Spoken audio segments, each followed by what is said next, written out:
Hello, and welcome to the video version of the Left of Greg podcast. I'm Brian Marin, the host and creator of the show. As always, I will be joined by human behavior expert Mr. Greg Williams, who the show is affectionately named after. On the show, we discuss different topics through the lenses of what we call human behavior pattern recognition and analysis. If you'd like to find out more about what that is, please check the links in the episode details and go to our website to learn more. Please don't forget to follow us on social media. The links are also in the episode details, and hit the like and subscribe button to help support our work. Thanks for tuning in, and we hope you enjoy the show. Well, good morning, Greg. As we get a recording in progress warning, which that voice still haunts me a little bit every time we click that. Altitude low. Morning. So today we actually are bringing on a guest, our friend Gilbert, and we can jump into what we're going to be talking about with him. But kind of wanted to frame it a little bit and talking about some of these areas because Gilbert's in an area outside of a major metropolitan city, and as a first responder in that area. And since it is that summer travel season, people are moving around the country. It's like a perfect time to have him on to talk about some of his experiences for a number of different reasons, right? And one, because we think, I'm outside a major city, it's a little bit safer out here. Which isn't always true, right? There's other types of risks and stuff involved, and we often miss those things. So I think it's a good time, especially of the year, to have him come on the show.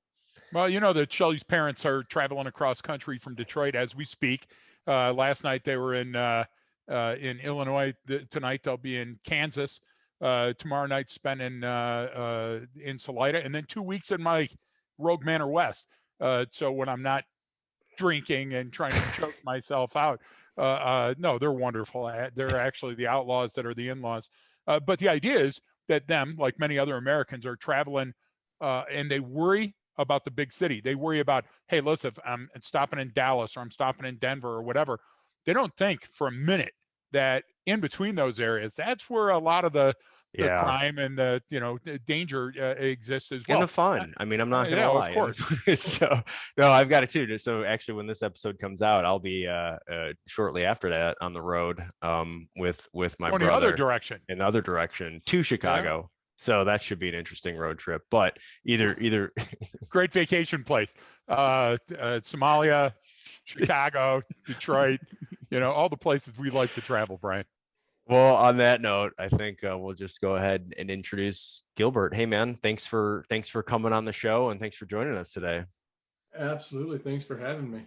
Gilbert, we're longtime listeners and fans of Gilbert and the way you think. So, for the people that don't know, why don't you give us a couple of minutes of background? Well, I appreciate it. I'm a longtime fan. I go to work and say, yeah, I got another Gregism for you, or maybe you guys should have listened to this podcast. Hey, Donnie, guess why you can't fly airplanes, you colorblind? No, so I been involved in the fire service for about 9 years now. Started up in Gunnison, actually, and currently working in Northeast Colorado, about 2 hours away from Denver. And just met you, Greg, through Nico, probably through your son Nico, for anyone who's not an avid listener and doesn't know about Nico. Probably 6 years after I met Nico, finally got to meet you, heard all the war stories and saw your room with all the challenge coins and everything. I thought, man, this guy seems pretty scary. I don't know that I ever want to meet him. And turns out you're a big teddy bear. That's true.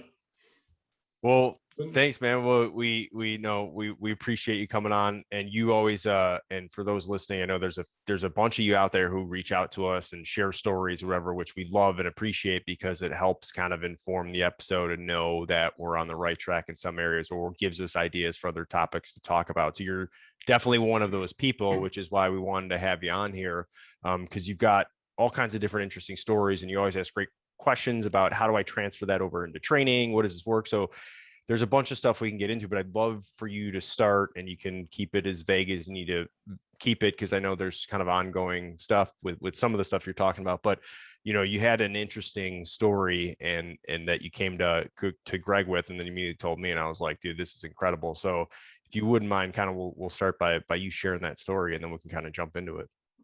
Yeah. So a few years back, we got dispatched for a structure fire in one of the outlying towns.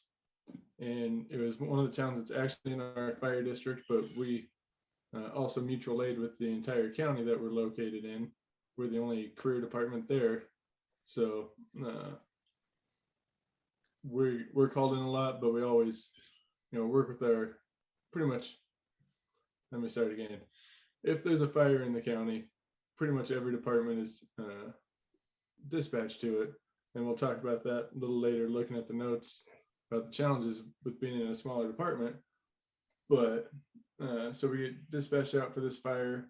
It's a good 15 minutes away from town going emergent, 75, what a fire engine tops out at least where I work at. And get on scene. The initial crews that got there went to do a primary search right away because our model, we end up with an ambulance on scene, which can drive much faster than the fire engine. So they went in and did a primary search real quick, found a victim, pulled him out, realized he had a gunshot wound, and kept him to the side, covered him up, let the command know so that we could start that investigation right away so that law enforcement can get involved.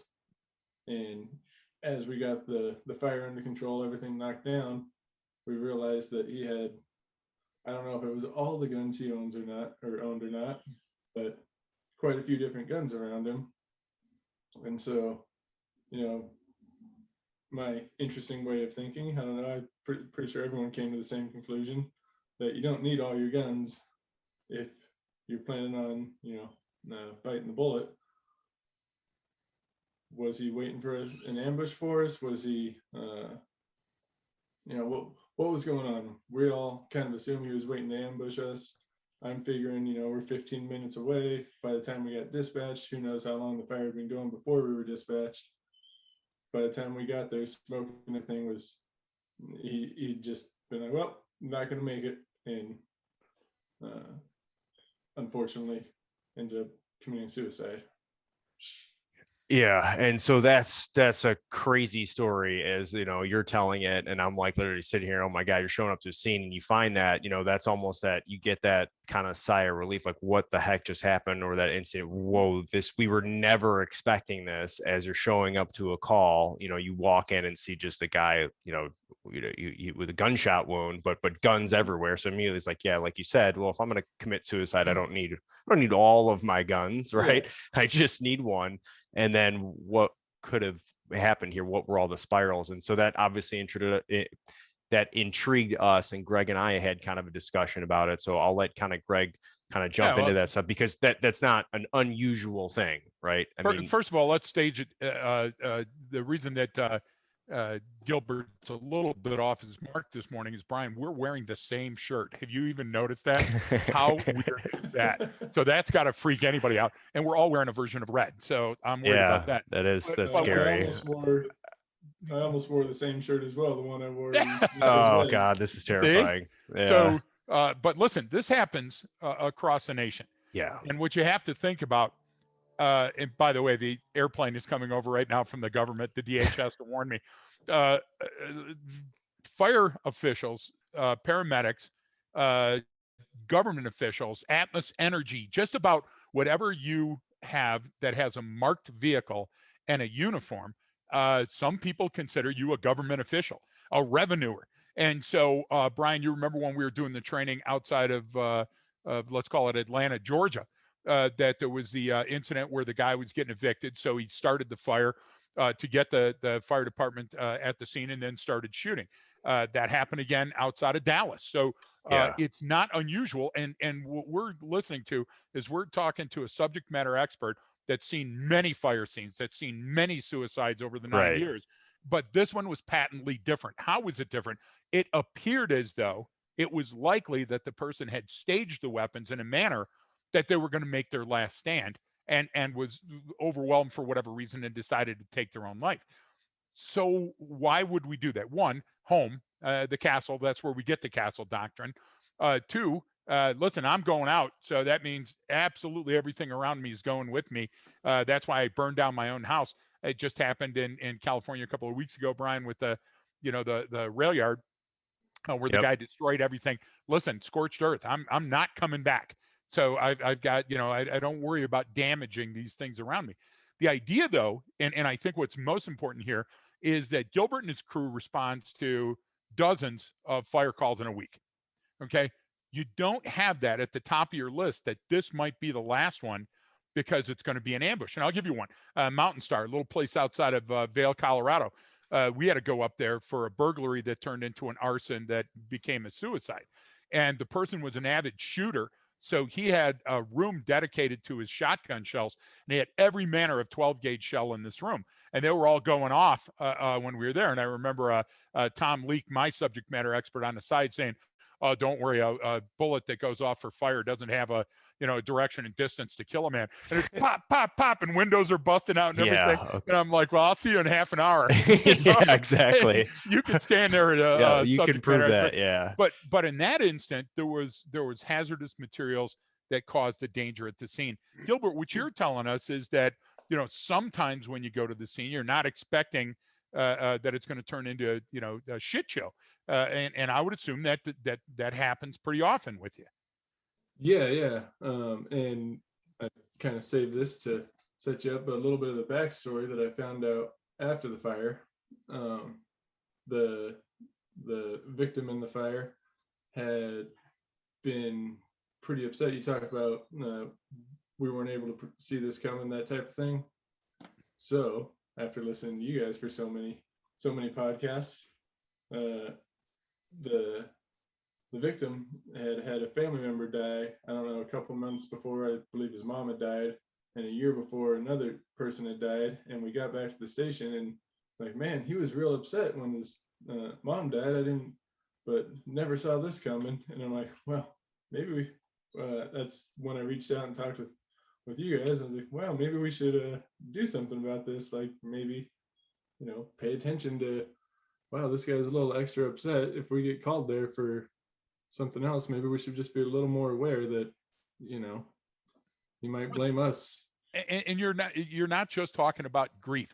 Sometimes you're talking about vengeance. And when we talk about rage on certain podcasts, listen, this person lived out in a county, and we tell everybody else, if you're going to live out in a county, specifically in a place like Gunnison, then listen, you reap the whirlwind. You better have a extract kit, an evac kit, a fire plan, all that other stuff, because it's going to take a long time for the gov to get to you, right? Because we only want the government when we need them. When we dial 911, right? The rest of the time, stay off of my property. Or the paycheck's coming to us. We like Isn't that true? Yeah, exactly. And so a person could look at the death of somebody else or the loss of a favorite car or building and say it's that damn fire department. And when you live in a small town, things like that happen. I know everybody in town. So if I say something stupid on the air, I hear about it when I go to the city market. Gilbert, I bet it's the same way up by you, that it's small enough that people know who you are. Absolutely. And so, that's got to be on your hit list. We talked about back in the day about having a pass down log. And I think of a log, L.O.G, a clipboard that's got notes on it. Now you folks all have your Twitter and whatnot. But the idea is that, listen, we had a nut book, a 96 book. You know what I'm saying? You don't want to call anybody a nut. I know that sounds bad. But back in the day, that's what, people were called bums and nuts and those things. Yeah. I'm not proud of it, but the nut book was, be advised, if this guy calls about airplane strikes in North Romulus, he wears a colander on his head and, he's a little bit off. He calls this and it's never, it's unfounded. But that doesn't mean that the one time that you go to that call, it's not going to be the real thing. But what I'm saying is that before you go somewhere, you have to know, look, a Santa Claus in California a couple of years ago showed up at the Christmas party with the intent to kill rival gang members, and that's happened with Santa Claus showing up to kill family members, after a divorce. And Gilbert, I think the people in your profession, fire professionals across the nation, and even if they work in a big city, I don't think they consider that as part of the job, that I may show up and there may be a sniper. I may show up to render aid, and it's part of a protest, right, Brian? I mean, It could happen. Well, that you brought it up earlier, Greg, and you said, it's a symbol of some government official or whatever, Right. right? It's you are now the object of my anger, rage, vengeance, whatever it is, or and it doesn't matter what it is. Like you even said, like something with like an energy company, same thing, Yep. because it's official. Right, that person, it's cognitively close enough that they go, oh, here they come, and it's just yellow lights on a lift truck, that because it's a lineman who does the, you know what I mean, who's working on the power, and the guy's like, what, I'm not a cop, fireman, fed, anything, like what, but it's close enough for that individual. And again, like you said, there's so many examples of that kind of stuff happening, right, where the person Always. shows up to, hey, I'm here to fix whatever, and then they get, shot or killed or whatever. And I think that's a good point to bring it up, is anyone in those roles, even just a security guard who's unarmed, but you're wearing a uniform and it has a badge, like you now are to that guy running from who just robbed the place, you're a cop, dude. Like it doesn't, whether or not you have the power or the authority to do anything or even armed, like you now are. And it's the same thing with firemen too. And like you said, it's that not thinking that kind of in a tactical sense, because you don't have the training and experience to go, what else could this be? But you guys all recognized it when you showed up and went, whoa, this is a little odd here. And I know we felt that cortisol and went like, holy crap, this could have gone really bad. I've had that feeling before where we kind of lucked out on a situation. I mean, oh yeah. So, well, and Gilbert, listen, how many miles would you guess of major freeway do you guys have to service because of your location? Chief sees this and I don't get the answer right. But would you agree with me that it's many miles in both directions? We're covering let's see, probably 40 miles of interstate. Okay. Different highways in and out of the now the interstate heads from a major city center into Denver.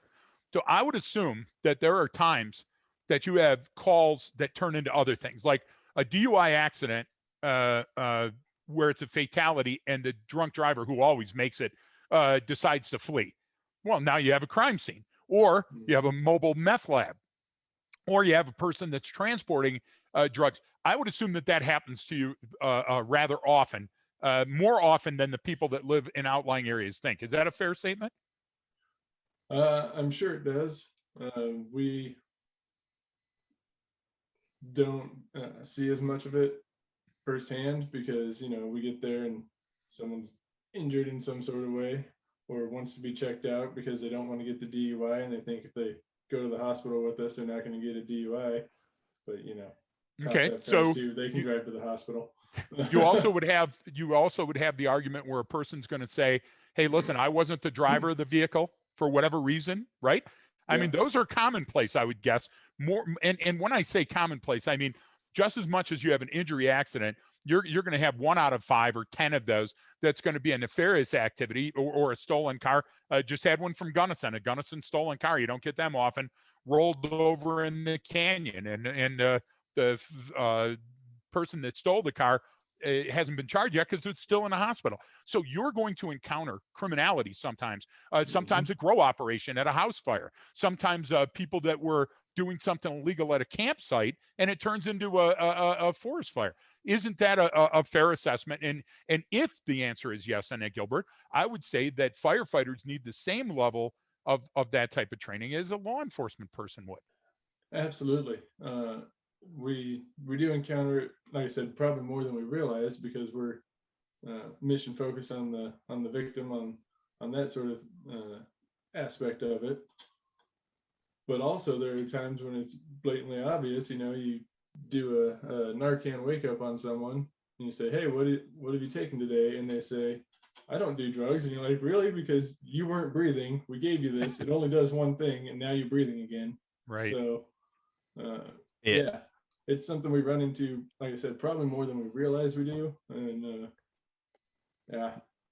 this is a good point, but while we kind of brought up the traveling through, across country, you got to manage your expectations on if something happens to me, Greg, when I'm driving across country, what kind of help and support am I going to get out if I'm outside of a major metropolitan area? It's going to take some time. And just like you said, you only have so many resources. You're sharing it with the entire county, and you just got to call about something else that may be that's why sometimes, I mean, Greg, you remember the time I came up to Gunnison and drove up there, and there was a truck on fire. I think the brakes had overheated. It caught fire on the side of the road as I was coming over one of the passes right there, not far from you. Can't remember exactly where it was.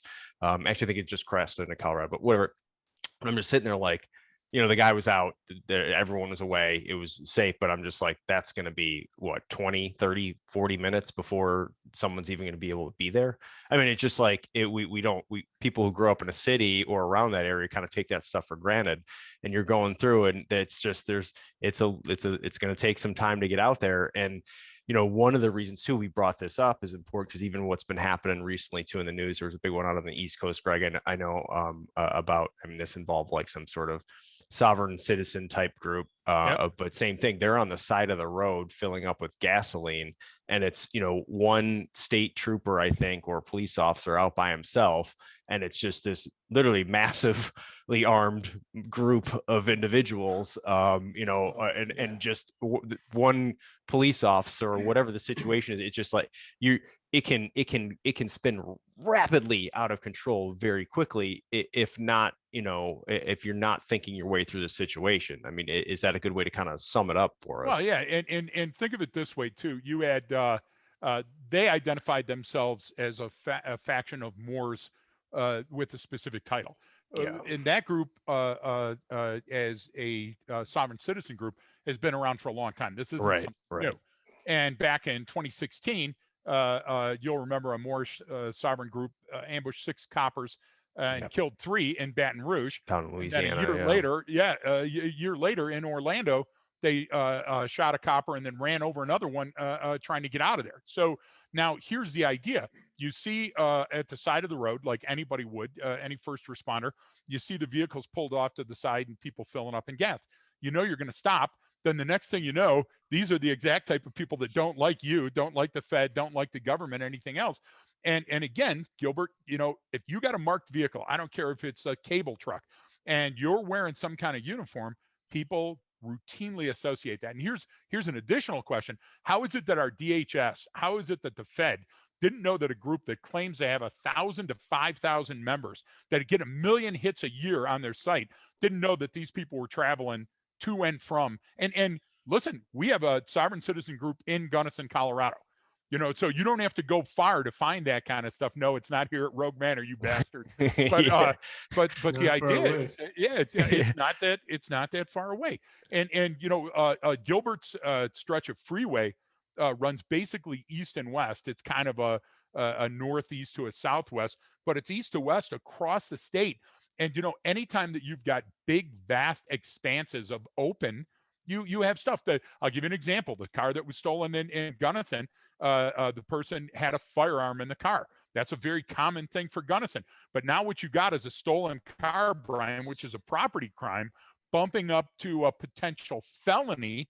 And if that person finds it when the coppers pull them over, maybe a homicide. That's how things happen. And people don't plan for that escalation of violence, And I would tell you, Gilbert, and this, we got training that's coming up in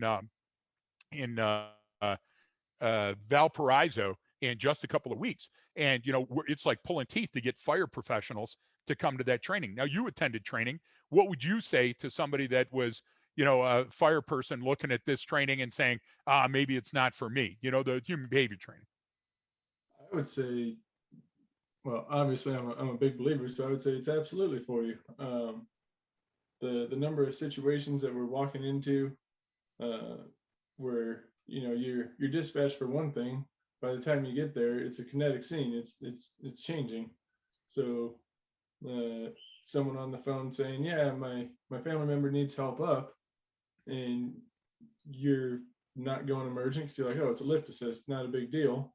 Right. It takes you an extra minute to get there or something, and by the time you get there, they've realized that no, they don't need help up. They need CPR or something. and now they're mad at you because you weren't there sooner. Yep. It's that type of thing. You don't want to walk into that situation and then realize that you're in that situation. If you can start getting the information ahead of time, see the person at the door screaming and realize they're not screaming in panic, they're screaming in anger. You're in that. No, that's like right there. Exactly. Yeah, you Yeah. you had it, and we've had other discussions with folks before too, Greg, and it's that exactly what you're talking about is you're pulling up and going, you're already going through your checklist in your head because that's what you're trained to do. You're going, all right, what do I need? What do I need to put on the cart? What everything in your head, all the just for patient care for what your job is, right? That's it. I mean, that's what you're thinking about, right?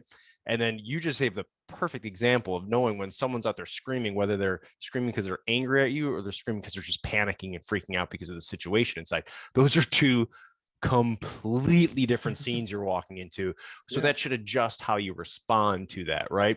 I mean, that's a great, I mean, that's what we're talking about right here, because that's how these situations occur. That's how you show up and miss everything and walk in and it's a horrible, tragic day. It never starts with, I got a great night's sleep. I woke up, went for a jog, had a cup of coffee, had a nice healthy read the breakfast. warning order. We sat there, we talked about this exact situation on the way there. No, this never happens. It's, dude, I pulled a double shift. We've got 17 calls. Another person is screaming and crying. I ran out of some of the equipment I'm supposed to have because supply didn't have it because they have budget cut. Like, that's when those things occur. It's when all of those contributing factors, because our attention is fighting for all of those other things, we don't ever see what's in front of us.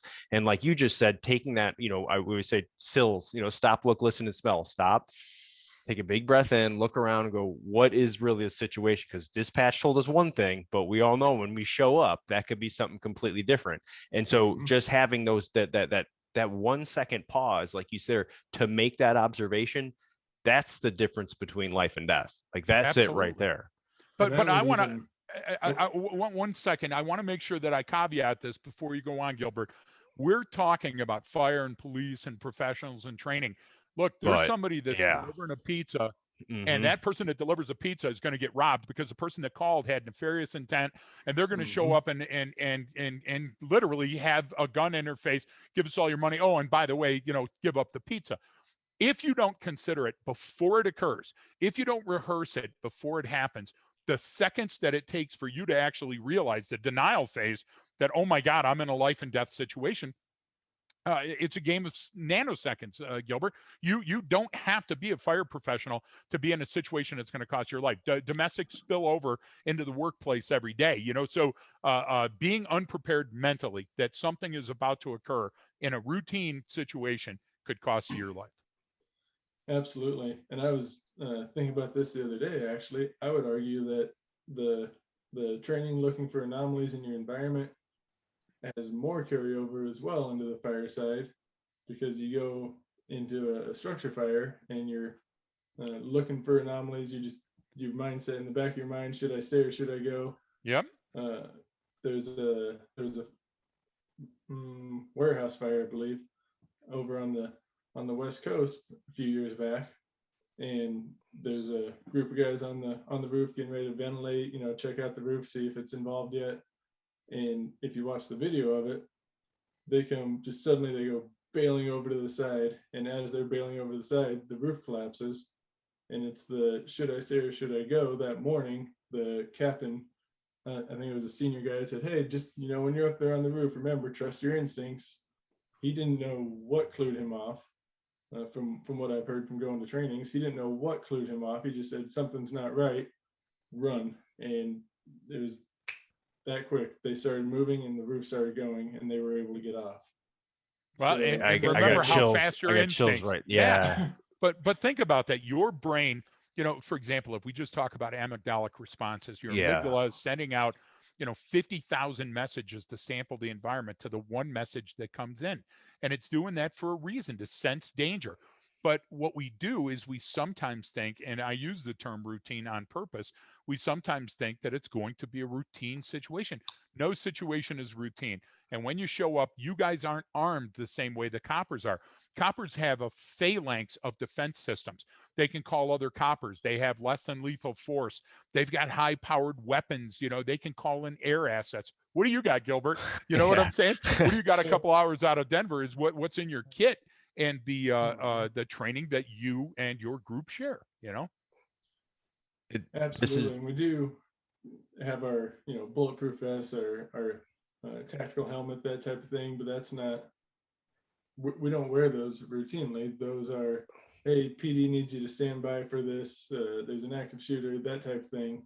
Yep. All right, well, we're going to put that on in case we end up in the wrong spot and they are headed our way.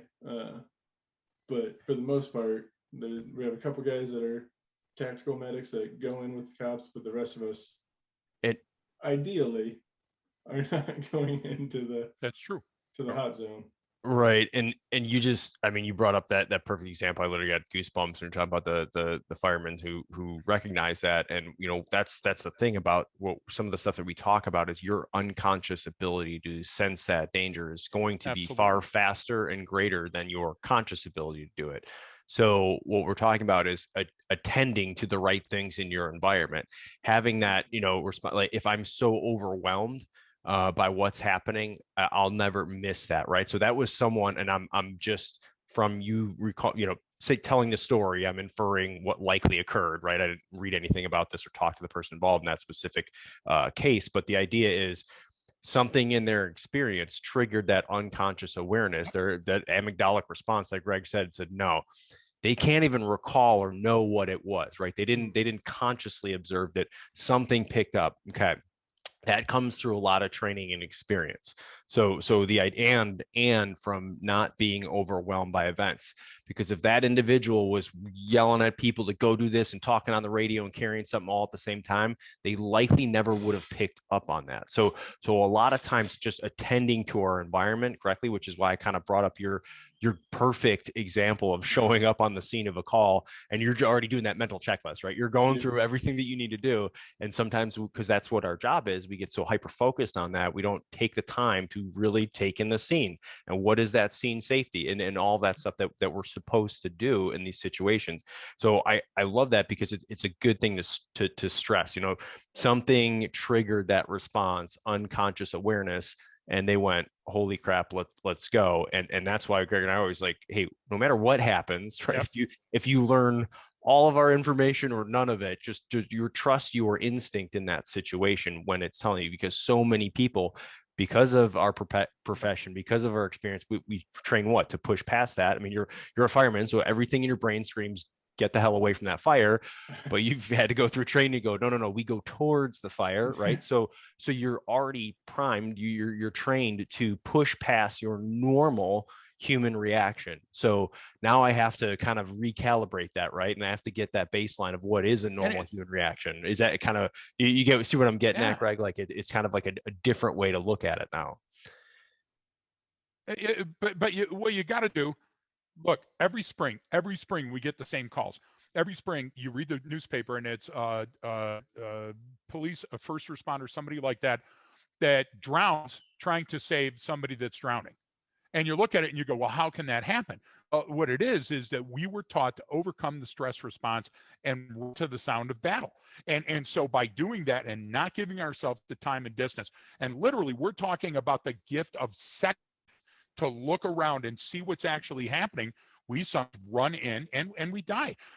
Just a couple of days, Brian and I were warning people about the 4th and the fireworks. And what happened in California, the guy's bringing a ton of fireworks up in a Vic, and they call fire and the state police and everybody else, and 19 people are injured. Thank God nobody was killed. It was a vehicle-borne IED, So what we have to do is, in our professions, we not only have to train spirals, we have to create explanatory storylines and look at likelihood for danger. If we don't, and Gilbert, Brian, Gilbert and I had a discussion about restraints.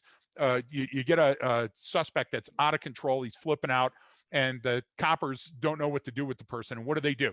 They put them down. Sometimes they kneel on the person, depending on their training. They put different restraints on it, and the person dies. Positional restraint, hypoxia, asphyxia, those type of things. And Gilbert and I, Brian, we're talking about that. Sometimes if you got a backboard, or sometimes if you got, they call the ambulance, they have a way of transporting somebody much more safely than the coppers do, because coppers are going to have to fight a guy to get him into the back seat. Then they're going to have to hobble them or tighten some thing so they don't kick out the windows and create a situation. Then you got to fight to get the person back out of the vehicle. So all I'm saying is, if you can predict those things are likely to occur, you can come up with cost-effective ways to limit those, to mitigate those, to talk somebody down. Well, it's even not working. So now we have to use a different restraint. And that also just comes from perspective, right? Like a paramedic or a fireman is going to show up and they're looking at a patient, where a cop is looking at a suspect, a criminal, like someone who just did something. You know what I mean? So it's almost those. But a headbutt doesn't know which guy the paramedic and which guy the cop is. Oh, 100%. Still get their snot locker broken because a violent person. And that's why I brought that up, is because both sides of that coin. That means the paramedic or fireman is less likely to see the person as a threat because they see it as a patient, Precisely. right? So they're not going to expect those things. And then on the other side, the police are more likely to look at this person as a suspect instead of like, hey, they've now kind of crossed that line over into patient, and then now this is what you. I mean, that's just it's. I think it's a good way to kind of say why some of those things occur. Of course. So if I was going to warn you that, on a pass down log that certain addresses have been partying all night and there might be a problem, I'm also going to tell the local fire, and that's why you got to have a regional training, Brian. If I've got a violent combative suspect, I do not want to hurt him anymore, because when he's throwing punches using a PR-24 to block is going to hurt him. And that's going to result in a lawsuit no matter how careful you were. I'm going to spray them, and then I'm going to hose them down, then I'm going to shove them in the back seat. I call an ambulance. I charge the person for the ambulance. I don't get the vehicle destroyed. And then the crew that comes with the ambulance, the paramedics and the fire people, know about positional restraint, hypoxia, or asphyxia. They know how to prepare against, a collapsed airway or something else. So I'm not going to injure a person, Brian. And somebody right now is watching me is going to say, yeah, but that's pretty expensive. Gilbert, when I talked to you about that, the idea was sound, as long as you had backup in case it was a cardiac collapse or an airway, right? Yeah, absolutely. I mean, so, and I don't care what the cost is, Brian, when it comes to something like that. I think if we sat around and figured out the cost, let's say it was $5,000 for that transport. What's an average payout on a lawsuit for a broken arm or abuse of a suspect, or the suspect or worse dying? Yeah. So my thing is, I think it's part of the spiral of what we're talking about, Brian. Oh yeah. Looking at these type of situations that might happen. And Gilbert, this is all on you. You're going to have to go back. And there's people in your unit that are like people that we have to deal with in our unit that's saying, I don't understand why we're talking about this. It'll never happen until you talk about it. And then a month later, you're in the trick bag, right? So how do you fight that every day, Gilbert? How do you fight that people don't want to do what's best for them sometime? Really, it's just persistence and, doing the right thing when it comes up. You might have a paramedic that doesn't want to, like, hey, we don't need to take them in the ambulance, and you say, hey, you know what, I'll take this call. Like, we'll throw them on the monitor. I'll take this call. If something goes wrong, you're in the front seat. We'll pull over and we'll handle this. It's not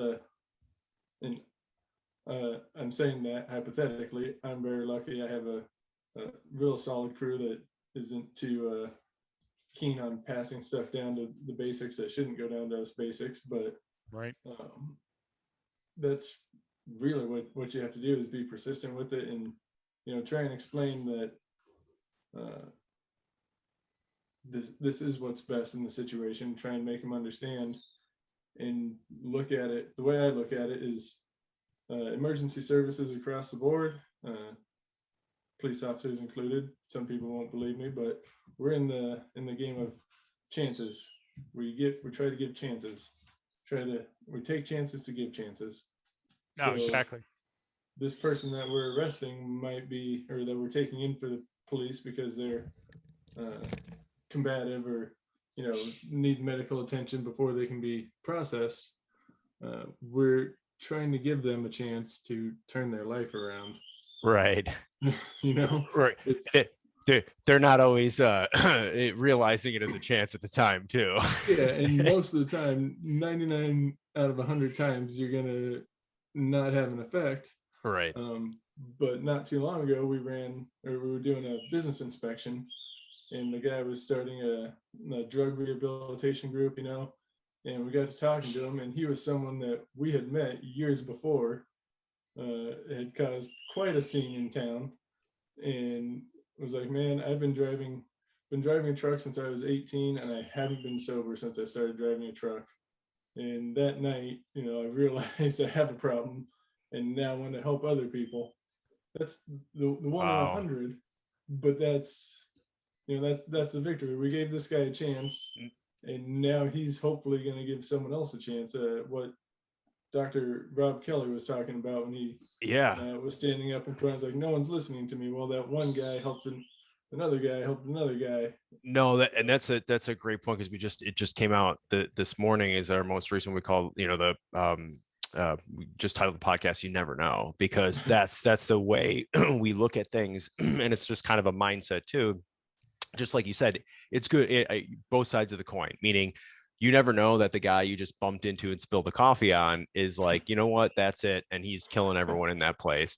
But you also, like you just said, you hold the door open and help someone out, or let me buy you this, and real quick, and then that's the one thing that person need to, like, they were contemplating suicide that morning, and then you just changed their life in a different direction. And you guys are on the road, I mean, especially as, you know, law enforcement first responders, you're dealing with those people every single day. So that's always a good point. And I use that for everything. Like you just said, you're showing up and you see someone screaming. Are they angry or are they upset at the situation? Is you don't know what else is going on inside that house until you walk in, and you got to figure it out. And that's can be potentially dangerous. And like you said, the odds are in your favor most of the time. Everything is what it seems to be.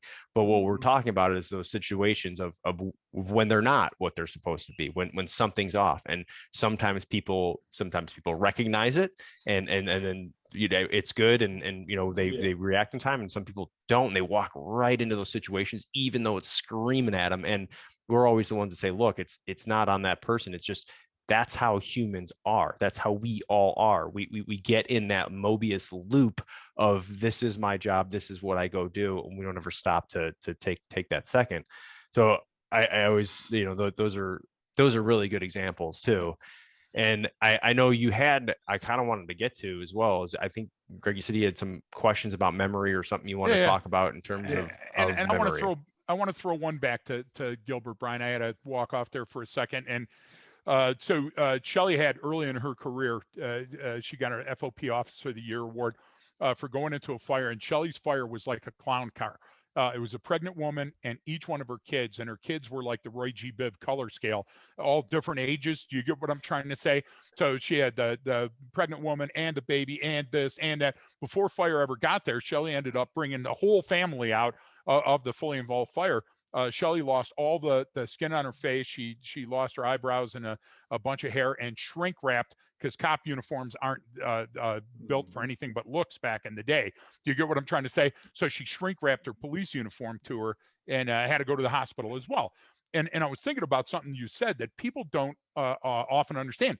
You said that first responders and emergency personnel, listen, firemen don't drive around all night long looking for a fire, and paramedics don't drive around looking for a cardiac arrest. So the idea is that sometimes the coppers are going to be the first people breathing life into that until you subject matter experts arrive. You know, how many times the cop giving the birth in the back seat, you know, helping the birthing patient. And this again, Brian, and the reason I bring it up to Gilbert, this again is the reason that when we have a training like the one coming up in Valparaiso or anywhere, that the firemen should be there too. But we don't get that. We don't get the buy-in. They're going like, oh yeah, I get it, but you know, I'm a copper, you know, I carry a gun, I do that, or I'm a former whatever, and now I'm a PI. Look, if you're going to give CPR or the Heimlich maneuver, or you're going to spill across in your day-to-day a traffic accident or a fire, you should have that level of training. Because if you don't, that's going to, you know, God, Buddha, Vishnu, Allah like to put just what you can carry on your back. And so they're going to wait till you're out camping and the next tent is going to say, hey, we have a cardiac arrest. They're not going to wait when you're on the rig and call 911. So I know that you're prepared, Gilbert. How do we get everybody else in your neighborhood prepared for that emergency? And Brian, that just hit me, because I think of that. I hate fire. And as a copper, I remember there was a fire at the Lafayette Trailer Park, trailer fully engulfed, and the woman's outside on her hands and knees screaming, my babies, my babies. I went in, got all burned up, and her babies were dogs. And so I got the shit bit out of me dragging those dogs out, because they didn't want to go. They didn't know what to do. Do you get what I'm trying to say? And I went outside and I wanted to slapjack the woman because she scared the hell out of me by saying her babies weren't. If you're not prepared, you're not going to respond. And human performance, I think, is as important as human behavior. Right. Well, yeah. And I would even go a step further. I've heard you guys talk about this before, but it's not just first responders that need this training.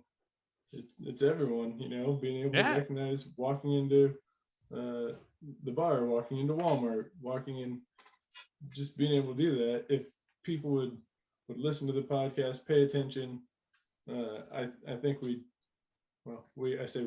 I think you guys would be able to change a lot of lives, change a lot of outcomes that don't need to be the way they are. Yeah, but it wouldn't be, we would not be able to do what we do without our viewers and listeners and people like you that write us these convoluted questions and ask us and put us to task. Share the stories and share your personal stories. We would not be able to do it without the Gilberts that we've met along the way. And I apologize for sidetracking that, Brian, but Gilbert asked another question. And Gilbert, your question was, with the stress response, how do we debrief so we make sure that the emotional memory doesn't get skewed, that we're actually telling the real story? Is that a fair assessment of your question? Yeah, and that got brought on. We had it was a close call. Me and a couple other guys on my shift didn't realize it, but we were seconds away from being in a real bad situation. We were in a bad situation. We were seconds away from being in a real bad situation. Quonset hut, bunch of the hemp dust and all that. And the fire went from something that we're like, oh, we'll just use a fire extinguisher on this, we got this, to chief panicking, telling us to get out, and a little bit more in between there. But as we were coming out the door, the back large, sliding door on the Quonset literally blew off. And luckily it was on the other side, because it was the same style door on the side we were on. And we had no idea. We didn't hear the explosion. We didn't hear the engineer blowing on the air horn when Chief initially said, get out. And from where we were sitting, everything looked pretty. The conditions hadn't changed in there. That's why we didn't get evacuated on the first, get out, because we're like, Chief, what are you talking about? Let us put the fire out, And so afterwards, we're like, man, what happened? Well, I know I made contact with you and, said, hey, Chief sounds pretty serious. We need to get out. And then after that, it was, well, how did Kevin end up on the ground? Did I, excuse me, did I pull the hose as I was leaving and drag him down? And even though he was the furthest one in, he was the least affected by it, because he was the lowest to the ground, because when he got pulled over, he just started crawling and went. Trying to piece it together afterwards. We all have different memory of what happened. And so how do we effectively, after action review that? Like, nobody knows exactly how the story went. I'll let Greg start off on this one. Yeah. Here's the thing, Brian. Yeah. This is amazing, because you and I were just talking about this. Yeah, we were. Okay, so you know how you've got emergency management in every city and state and federal agency across the nation now, and there's level 1 through level 5, and everybody's got to go through a different level of training. And the problem with that is that all of them presuppose certain things. Rollover with a hazmat vehicle on the freeway, natural disaster, national disaster with a terrorist strike at Twin Towers, something like that. And that's why this emergency management system is set up, is so people do the right thing. And then what do? You show up and you put on your vest, and you're the public information officer, and you're the resource management and this and that. And those are great. But you know what they never talk about? What you're talking about right now. How do I get well, those are called human factors. And Brian and I only deal in the science of human factors. So the first thing is you've got what is called your working memory. And working memory used to be called short-term memory, but we've grown, we've evolved, and we understand. The idea is that's in the moment for making sense of the words coming out of people's mouth. That's why it's short-term. It's not only short in duration, but it's only been around about 10,000 years. So you can assign in an emergency situation, the words coming out of a person's mouth have meaning to you right now, so you can survive the encounter. Moments after the encounter, you won't be able to recall it. Even it's seen in a film where you said, oh my God, that line was funny. You already start editing it when you're talking about it. And then when you go to the first commercial, you go, oh my God, that scene, when people talk about it, they'll get it wrong. Why? Because why do we watch films over and over for the best parts? It stimulates our cortisol or our dopamine and makes us happy or sad. So short term is fleeting. You cannot rely on it. Long term is split into very different types of knowledge. You've got declarative memory. Declarative memory is the stuff you learn along the way. 2 and 2 is 4. You get what I'm trying to say? A car runs on gasoline, not on tree bark. And somebody's going to go, yeah, well, certain cars run on tree bark. Well, that's an anomaly. I'd have to learn that. It would become part of my declarative memory. Then you got procedural memory. You know, I pee in the toilet, not in the closet, Marin, when you're drunk. I still know how to ride a bike many years after I've exceeded 300 pounds and shouldn't be able to drive a bike anymore, right? Then you've got the semantic memory that's like a fish. I think of water. I don't think of a fish in the air, even though there's flying fish. Why do we talk about those? Because what you're talking about, it's episodic memory that's made up of all of this. Mm-hmm. And if you don't have a recorder, if you don't have a listener, if you don't have a person to do a hot wash before your after action review, you're going to lose that stuff. You just saw me looking around on my desk. I have 1, 2, 3, 4, 5 different ways of recording right around my desk within arm's reach right now. Why? Because things are fleeting. And the valuable thing you're thinking about, even during Brian and I will do podcasts, and none of this is scripted. So we'll be jotting down notes because we know that memory will be gone. And you go, damn, I had a great, what was that thing? I'm telling you, hot wash is different than AR. So let's do that real quick. Hot wash is the things that you say right away. Did you see that blow? Holy shit, that's going to be memorable. Let's make sure that we record that now so we don't forget it. The time. When did that occur? Who was doing it? And you're going to say, hey, listen, everybody pitches in when there's a fire. Yeah, I get it. But if you don't have a recorder, and what I mean by a recorder is the timestamp on the dispatch. We had an explosion, timestamp that for me. We'll be back to you in a moment. Do you get what I'm trying to say? If you don't have everybody working towards that, then what happens is during the hot wash portion, your emotional memory comes through and you remember things from you. You don't give a shit about, no offense, but you don't give a shit about the fireman standing next to you. And that guy was scarred for life by the door blowing off the car or something like that. And you go, did you see how I had to react to Tom getting almost killed? You get what I'm trying to say? Yeah. We write the script for us because we're the most important person in our universe. So you have to have a clear-minded person that's trained to record and put those things together. As a copper for subsequent prosecution, but as a fireman, because you need to understand the sequence. And you don't have to always understand the exact time. It's like history. I don't give a damn about the year in history, but I can tell you the Magna Carta happened before the Civil War. Do you get what I'm trying to say? So you guys have to be a little bit closer to that. And I would say that the key to it is I take 100 photographs, well, more than that, every day. To keep an idea. And when I can't take a written record of it, I take a photograph so it's going to spur my memory when I come back to that. And I can call Brian and go, oh my God, wait till you see what I saw at Walmart. So Brian, I know you got stuff to add to that. No, and that's why Greg said is recording. Like that could mean a lot of things. Like if you can just even that's why the phone stuff is that use the technology for what it's meant to use for. Like Greg said, take photos of everything, take a quick voice record. Hey, I saw this, I did this. Like he's talking about with dispatch, take notes if you can, like as you're pulling up, whatever it is, you can just write that down in your own experience, because what really what happened and what you think happened are going to be two different things. And we had, that not long ago, we just walked through a whole scene with a sheriff's deputy out in California saying everything. He's like, look, this was the body cam footage, and he sent us that. My memory of the event is very different of what it shows on this camera. And we're like, yeah, that's how memory, like it's a perfect example to explain to people what you feel and think to be real is what you Exactly. think happened, but it's going to be slightly different. So you focus on the major, what I always say, what were the major muscle groups? What were the big things that occurred that you can recall? What did you hear? What did you smell? What did you see? And then, like Greg said, some sort of a timeline, right? What was that, before or after this? Oh, wait, I know it was after that explosion because this occurred. And once you start putting it together in big muscle groups like that, it's easier. And then you can go to each other and say, well, here's what I've got. What happened with you? Oh, that's when I said to you, well, you know what? That's right. That happened after the explosion because I recall this. And then the person goes, oh, shit, you're right. Because your memory wants a complete picture. Yeah. But you don't get that at the time. You don't get that. Like when you're observing things, you miss stuff. It's just that's how it happens.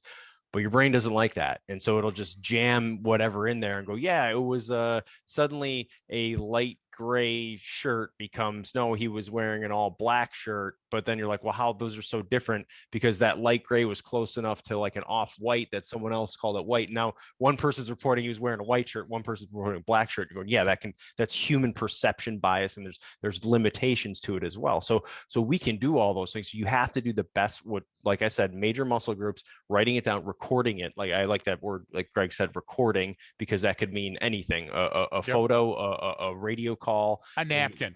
and that's the best thing about the radio stuff, because if it's getting recorded, right? So all you got to do is just say it over the radio, and there's a copy of it at the time that it says, Brian, we did that all the time. You're running and gunning. You don't have time for anything. So you're trying to tell them, timestamp this because, blue car leaving to the left might not be involved, and you're doing it in the moment. And Gilbert, that's very close to what you're going to be doing. And remember, there's prejudicial signals that are coming in. Dispatch's message to you is prejudicial because they're going to say, hey, we got a structure fire here, or some mention of arson or a suspicious situation. That immediately gets you thinking in a specific way. Then you've got incongruent signals. We had a fire here in town, and it started because people were smoking some kind bud, and then the garage started on fire, which started the house on fire. They had every reason to lie about the origin of the fire. So you show up on the scene, and they're telling you something that's incongruent based on the evidence. For subsequent prosecution or insurance purposes, or just the investigation to make sure it wasn't intentional, you have to have a record. And if you don't have that rope, that recording of proceedings that's going on, then you're going to be left behind. So the one thing I want to make sure that you get to, Gilbert, is I'm talking hot washes, you guys taking a knee right around the vehicle when it's safe and going, okay, what did everybody see? Good. Then the detailed after action review is when everybody has to compile their notes and bring what they know. Now, listen, if you're bringing hearsay evidence, well, I remember dispatch saying this, and when I showed up at the scene, I found a can or something like that. That's okay.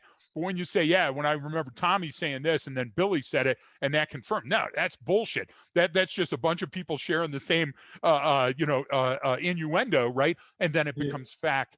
It doesn't become part of the rope, the recording of proceedings, unless you can verify it. Who said that? Where was that person standing? When did that occur? That's what a fire investigator is going to need to know after the incident, right?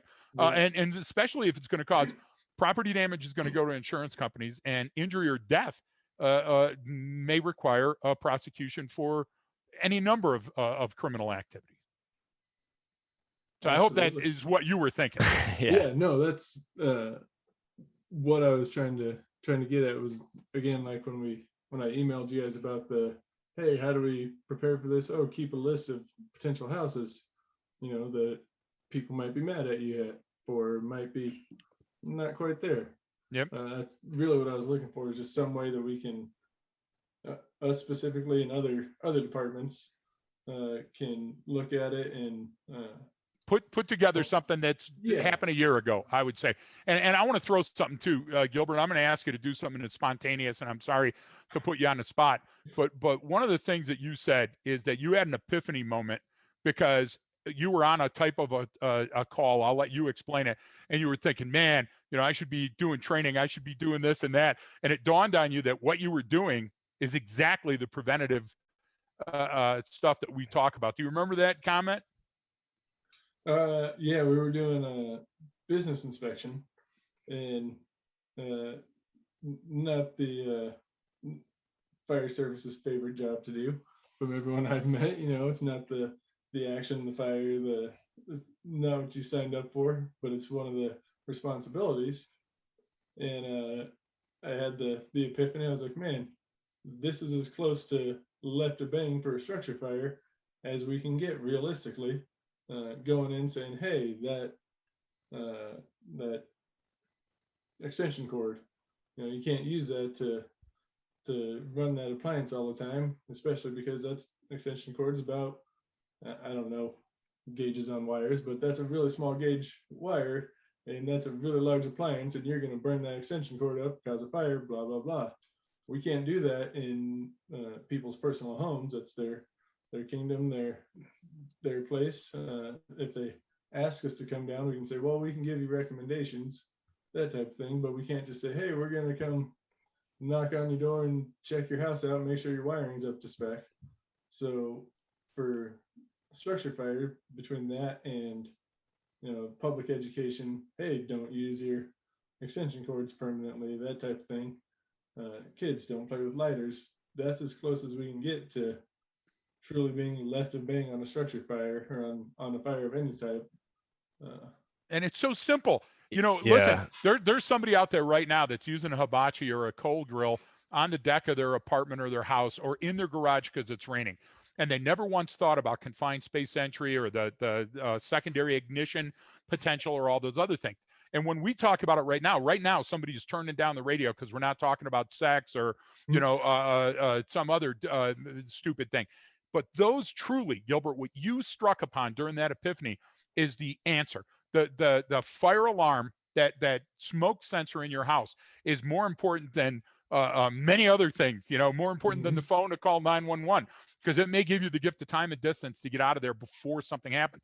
A terrorist can't attack you without access. So simply closing a gate or locking a door or not putting your keys in your geo tracker and letting somebody steal it from your driveway, that's predictive analysis 101. And it took you some training, but you came upon it on your own during that moment. And I think, to me, Brian, that was telling that Gilbert graduated. Yeah, yeah, no, He gets the I mug. don't know about that. He gets the coffee mug. those are simple things that we talk about with a lot, and then especially with folks like you. One of my biggest things I always say is, people are like, well, what am I supposed to look for? What is this? I always deal with the same person. How do I know this guy is going to be the same thing he's always been, or this is the guy that pops off and does something? And I always look for that, either escalating behavior and then some sort of trigger event, right? There's some people that are just a pain in the, like, even in a rural area, or you're in a city area, like, you will deal with some of the same people over and over again, right? And that's who they are. They're always getting calls for whatever reason, and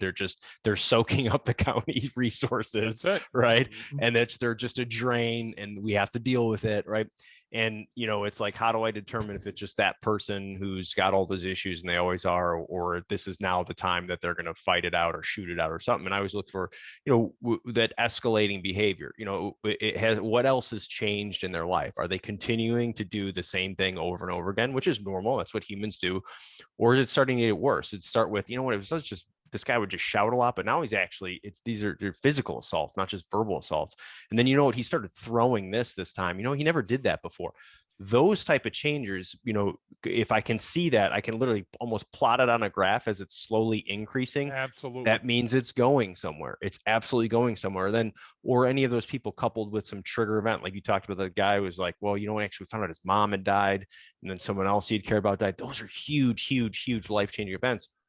Especially if you're in some sort of, fragile emotional state, right? And you're already having a hard time, and then one of those things happens, that's the time that you now spend that extra time. You now take that extra step. You go, those are the types. And I know that's a little bit simpler to explain it as to see sometimes, but that's why, Greg, I always do the yellow pad. What were the last 3 interactions you had with that individual? What were some of the things you saw? Well, they did this, they said this, and then they went, you know what? Now, instead of just, talking about the aliens are occupying the land, they're actually making threats towards me now. That's different. That's very, very different. So those small, subtle changes over time, hard to notice, but they're out there. And then you got to, of course, then you're going like, well, yeah, I saw this, but then the other 2 times someone else was dealing with that patient. You gotta, that's when those little talks around the firehouse and after work about, hey, you remember this, remember that guy? That's when those little communication meetings of what else have we seen? That's where the magic happens. That's when you share that and you find that out, that someone on some different shift or some different area Yep. saw something that linked the two together. And now that's the missing piece of evidence in the Kellner case, Greg. Exactly. And I'll give you this, Gilbert. One of the cop things, a rule of life for all cops everywhere, anywhere in the world. The minute you pick up your microphone and go, dispatch, where's my wrecker, to tow the vehicle in front of you, they're going to pull up and you're going to have to say disregard. You're going to sound like an idiot because God has a wonderful sense of humor. Buddha, Vishnu, Allah, the lava lamp. Well, it's the same thing when you're responding to an alarm. You get a lot of fire alarms that are false alarms. Coppers get a lot of burglary alarms that are false alarms. The minute that you take for granted that it's not going to be what you think it is, you're in the trick bag. So Yeah. you can't walk around hyper vigilant. You can't walk around paranoid. But I tell you one thing, the best cop I ever learned from on the street was Dangerous Dan DeMeeser. And I was in the South End driving around, and I'm going up and down the side streets, looking at backyards, seeing people on the porches, and I drive by and I see him in full uniform having an iced tea on a porch in the South End. And I look, and his car is backed all the way up in the driveway. And I go, you lazy bastard. So I get out and walk, and I learned, oh my God, this guy's been here for 30 years. He lives across there. He works at General Motors. That's the neighbor. What he was doing is he was doing a patrol. He was getting out of the vehicle. Now, I highly suggest you doing that. The coppers that just had that rail yard shooting had been in that building months before doing a rehearsal, completely unrelated to it. Gilbert, when you're doing those business checks, when you're pulling over to the place that's got a lot of alarms, when you're going in and saying, hey, buddy, your place is locked during the night, can we get in just so we can look around in case we have a response? All of those things that you do, left of bang, are what's keeping you safe and keeping your community smarter. And those are outreach too. That's when the community goes, wow, that's Gilbert from the fire department. I'd like to cut that guy's jib. That's the kind of stuff that I think our listeners need to know and should start doing more of. Absolutely. And, with that, for the most part, we have a great community that, they might not be happy. They might, well, the last, it's been that way for 20 years. Well, sorry, bud, we must have, the other shift must have overlooked it, or we overlooked it. Or I just learned that the code book is about 5 books that are, there we go. It's Yep. and about that big a piece, and nobody knows every single page of it. So hey, we just, something I learned this year. But for the most part, they're compliant and grateful for it. But every once in a while, you get that guy that's like, yeah, okay, but this is still my business. You probably shouldn't be here. Well, Got it. Remember that. Yeah. Remember that when you're dialing. Yeah, exactly. We can't be that way, but don't you want us sometimes? Oh yeah. Hey, Yeah. weren't you the guy saying, Yeah. Exactly. They'll learn. And Gilbert, what I love about you, you're a wonderful person, a great parent, presumably a good husband. But the other thing is that you're always talking about the peaceful resolution to things, and persistence is one of the ways. Gandhi, you know what I'm saying? Be the change. And I like that too. And sooner or later, you're going to win over those people on your shift, or they're going to throw you out with tomorrow's garbage. So one way or the other, Well, I appreciate that. We appreciate you coming on here, Yeah. man, and sharing the stories. It was good. You brought in some great points, and I know if you're thinking it and wondering it and having these experiences, obviously we have other listeners that are too. So they're going to appreciate that too. And it's a good reminder for folks who aren't in that area, like that just because you're out in like a rural area and it's beautiful and it's gorgeous and you're like they have a whole list of other issues and they have a wider area to cover. So it's just kind of one of those reminders about how it can be different, but sometimes you get a false sense of security in some areas. That's what I always tell people anyway. But yeah, we appreciate you coming on, man. Well, and I appreciate you guys having me, and hopefully someone can take something away from this. That's exactly why we do it. Yeah. It's free. So if you hear something that you like or you don't like, maybe it'll be the catalyst for change, and hopefully that change will be beneficial for you and the community. Yeah. Don't forget that training changes behavior.